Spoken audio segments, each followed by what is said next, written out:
Kudengar cakar Tengu sangat tajam, jika bisa dipotong. Ada juga daging anjing. Meskipun saya belum memakannya, tetapi mereka semua mengatakan bahwa daging anjing adalah tonik yang hebat. Berdiri di dunia, Qin Yichen juga mengambil leluhur berdarah cara melihat seseorang.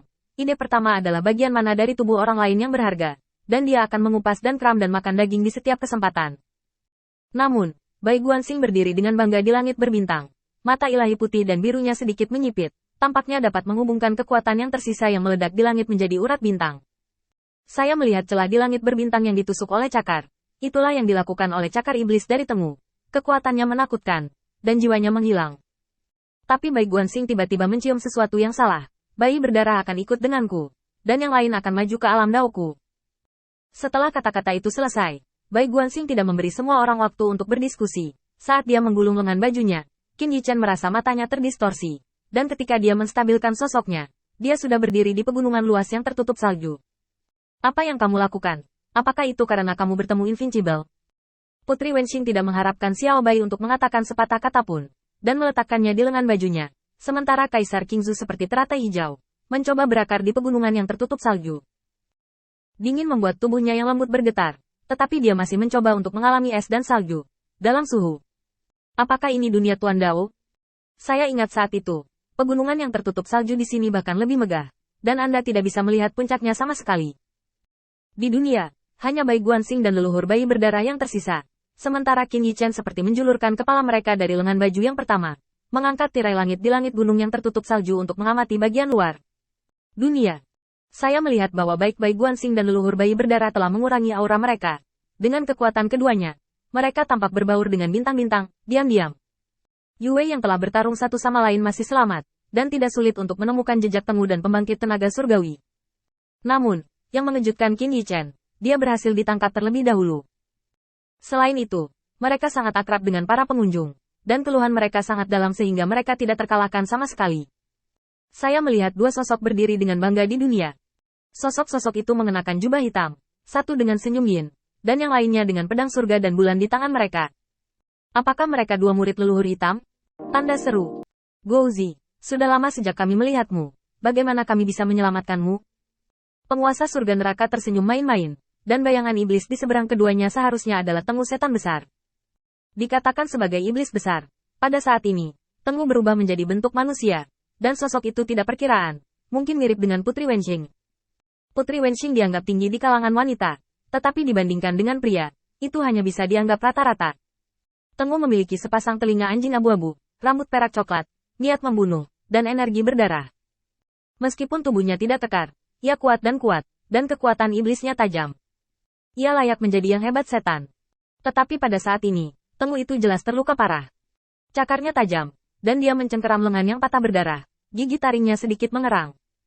Pada saat yang sama, telinga anjing itu membuat Putri Wenxing menusuk titik-titik lucu yang tidak dapat dijelaskan. Kalian, apakah kamu memanggilku? Tengu sangat marah, karena barusan, kedua murid Heiju memanggilnya, seekor anjing.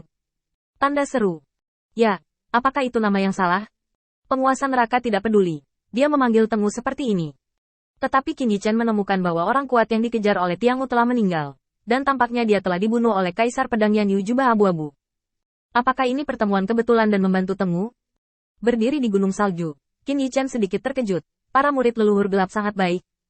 Benar saja, begitu pikiran Qin Yichen melonjak, dia melihat Tiangu mendengus dingin. Dia tidak takut pada leluhur hitam. Jika dia tidak terluka, dia akan merobek jubah hitam kedua orang ini. Tapi siapa sangka Tengu mencengkeram lengannya yang terputus dan hanya menoleh. Tetapi melihat seringai Lord of Hell datang lagi. Jangan terburu-buru pergi. Apalagi, jarang bertemu satu sama lain. Tanpa meninggalkan beberapa harta karun. Pergi saja seperti ini. Tengu terkejut. Dia tidak melihat ke belakang. Yang memungkinkan Qin Yichen untuk melihat wajah Tengu yang tampan dan garang. Seperti anjing serigala. Gigi taringnya sedikit mengerang. Kalian merampokku. Murid Heiju sebenarnya merampoknya. Hal ini membuat gigi taring Tengu bersinar dengan warna abu-abu keemasan. Murid Heiju, kapan dia begitu sombong? Atau apakah mereka berpikir bahwa leluhur Hei dapat memberi perintah kepada istana iblis kuno?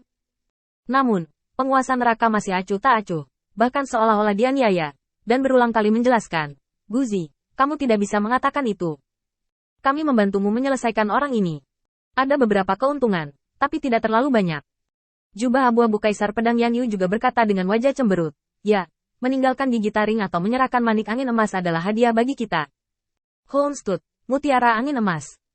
Setan Yue Kong terkejut ketika dia mendengar kata-kata itu, dan dia mencibir. Mutiara angin emas setara dengan pil iblis tengu, dan gigi taringnya juga cukup berharga untuk membuat marah tentara kaisar. Bukankah ini hanya memanfaatkan anjing? Bahkan iblis Yue Kong yang menonton di samping mencibir seperti ini. Orang bisa membayangkan kemarahan Tengu. Tetapi dia masih tidak berbalik, hanya karena dia terluka. Tapi Tengu penuh dengan penghinaan. Perlahan mundur kedua murid leluhur hitam. Suara mereka semakin dingin. Dan bahkan dengan geraman rendah seperti anjing serigala ketika menangkis musuh. Ya, kamu seperti kembali ke pengadilan iblis bersamaku. Namun, begitu suara itu jatuh, tubuh Tengu tiba-tiba terkejut. Karena Warblade yang diletakkan di bahunya dalam sekejap. Kembali ke Demon Court? Apa menurutmu kami bercanda denganmu? Ups.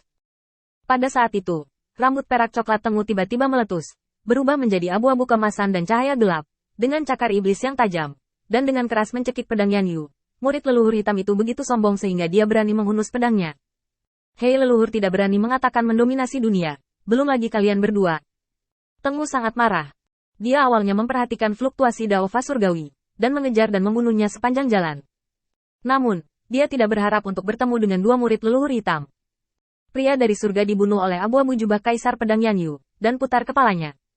Datang dan rampok dirimu sendiri. Bum bum bum. Jubah abu-abu kaisar pedang Yan Yu membuat langkah berani. Kaisar berguling. Pedang menebas ke segala arah, mengejutkan seluruh dunia. Dan ini membuat leluhur bayi darah tidak bisa tidak terpana. Apakah ini benar-benar berkelahi? Anda tahu, ada pendukung di kedua sisi. Bagaimana mereka bisa mulai berkelahi jika mereka tidak setuju satu sama lain? Dan pedang itu ganas. Seolah-olah Tengu tidak menyerahkan harta yang dimintanya. Tidak mau meninggalkan. Bagus sekali. Kamu sangat bagus.